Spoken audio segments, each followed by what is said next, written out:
What's the meaning of chowder?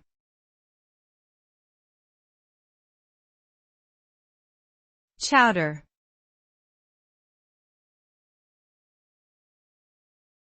Chowder.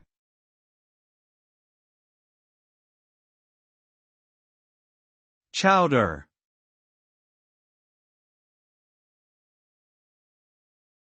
Chowder.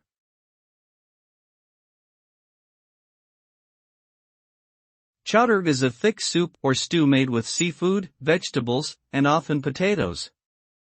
It is typically associated with New England cuisine and is a popular dish in coastal areas. The dish originated from local fishermen who would make it from their catch of the day. The ingredients are cooked in a creamy broth flavored with herbs and spices to create a rich, savory flavor profile.